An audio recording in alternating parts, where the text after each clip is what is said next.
अद्विक को blood cancer है। उसके माँ बाप उसके इलाज कराने में असमर्थ हैं। इन्हें आपकी एक छोटी सी मदद की जरूरत है। डिस्क्रिप्शन में दिए हुए लिंक पर जाएं और अद्विक की उम्मीद बने।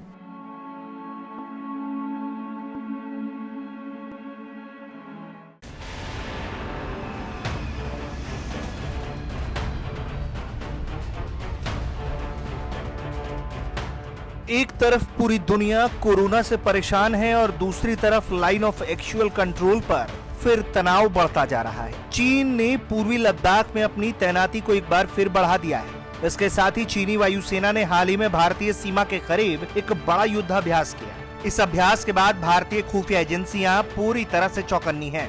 शीर्ष सरकारी सूत्रों ने इंडिया टुडे को बताया कि चीनी वायुसेना के 20 से अधिक लड़ाकू विमानों ने पूर्वी लद्दाख क्षेत्र के सामने हुए युद्धाभ्यास में हिस्सा लिया।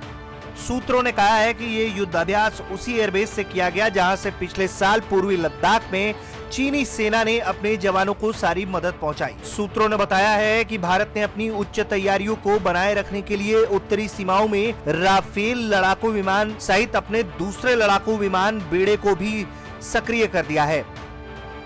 सूत्रों ने बताया कि भारत की नजर लद्दाख के सामने चीनी सीमा में स्थित काशगार, होतान, नागरी गुंसा, शिगात्से, लासा गोंगकर, न्यंगची और चमंडो पंगटा एयरबेस है।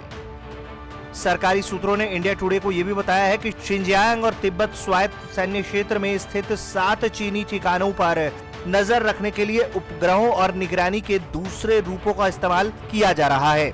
भारतीय वायुसेना के फॉरवर्ड एयरबेस को पश्चिमी और उत्तरी मोर्चे पर स्थितियों से निपटने के लिए तैयार किया गया है। भारतीय वायुसेना के लड़ाकू विमान भी LAC पर अभ्यास करते हुए दिखाई दिए हैं। बताया जा रहा है कि चीनी पीपुल्स लिबरेशन आर्मी एयरफोर्स ने हाल के दिनों में अपने कई एयरबेस को अपग्रेड किया है, जिसमें रहने के लिए कैंपों का निर्माण, रनवे की लंबाई का विस्तार और अतिरिक्त फोर्स की तैनाती शामिल है। एक तरफ चीन के कारनामे हैं और दूसरी तरफ उसकी सेना जिसकी हालत खराब बताई जा रही है। बताया जा रहा है कि चीन ने पिछले साल LAC लद्दाख क्षेत्र में लगभग 50,000 सैनिकों की तैनाती की थी, मगर चीनी सैनिक वहां के मौसम को नहीं झेल पाए। इस कारण चीन को अपने सैनिकों में से लगभग 90% सैनिक बदलने पड़ गए। सूत्रों ने बताया कि चीन ने अब नए सैनिकों की तैनाती की है, जिन्हें आसपास के ही दूसरे क्षेत्रों से लाया गया है। खराब मौसम ने चीनी सैनिकों की हालत खराब कर दी। हालांकि भारत भी हर साल अपने सैनिक बदलता है, लेकिन इतने बड़े स्तर पर भारत में बदलाव नहीं होते। ब्यूरो रिपोर्ट, भारत तक।